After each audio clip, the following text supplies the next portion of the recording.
పయనం news channel ప్రేక్షకులకు స్వాగతం.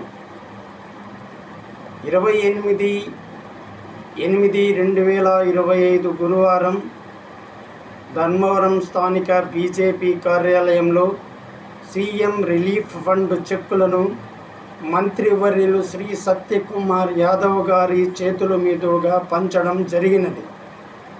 ఈ సందర్భాన్ని పురస్కరించుకొని ఈ వీడియోను, ఈ వార్తలను మీకు అందించడం జరిగినది. షేర్ చేసి, లైక్ చేసి, సబ్స్క్రైబ్ చేయవలసినదిగా మనవి. 28/8/2025 గురువారం ధర్మవరం స్థానిక బీజేపీ కార్యాలయంలో సీఎం రిలీఫ్ ఫండ్ చెక్కులు అర్హులైన బాధితులకు రాష్ట్ర మంత్రివర్యులు శ్రీ సత్యకుమార్ యాదవ్ గారి చేతుల మీదుగా పంచడం జరిగినది.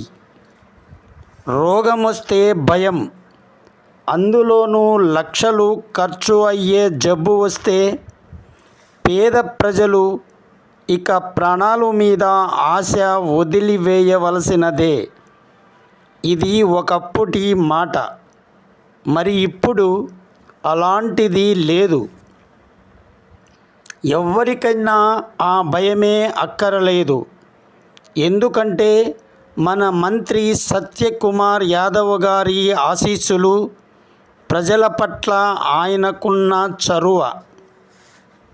ఒకప్పుడు ధర్మవరం అంటేనే ఫ్యాక్షన్ నాయకుల హవా, వీధి రౌడీలదే రాజ్యం, రాజకీయ నాయకుల అనుచరుల భూదందాలు. సామాన్య ప్రజలకు ఒక ఎమ్మెల్యే లేదా ఒక మంత్రిని కలవాలంటే అది అయ్యే పని కాదు. ఒక్క రేషన్ కార్డు కావాలన్నా, పింఛనీ కోసం అప్లై చేయాలన్నా, అసలు ఏ పని అయినా ముందు స్థానిక చోటా నాయకుల నుంచి వారి అనుమతి ఉంటేనే అధికారులు పనిచేసి పెట్టేవారు. ఇలాంటి పైరవీల పరిస్థితి నుంచి నేరుగా ప్రజలు బీజేపీ ఆఫీసుకు పోయి అక్కడ వారి సమస్యను తెలియజేసుకుంటే చాలు. న్యాయమైనది, అర్హత కలిగినది అయి ఉంటే చాలు.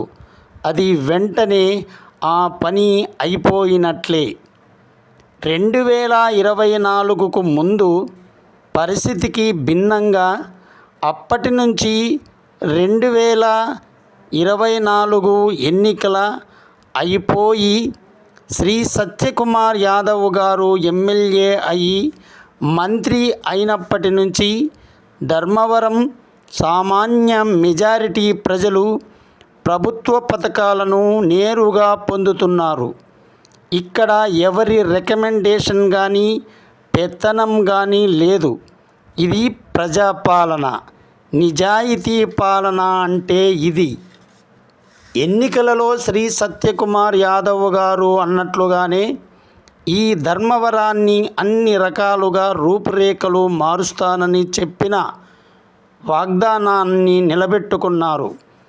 ఇంతవరకు ధర్మవరానికి ఇలాంటి ప్రజాప్రతినిధి రాలేదని ప్రజలు వారి అభిప్రాయాలు తెలియజేస్తున్నారు.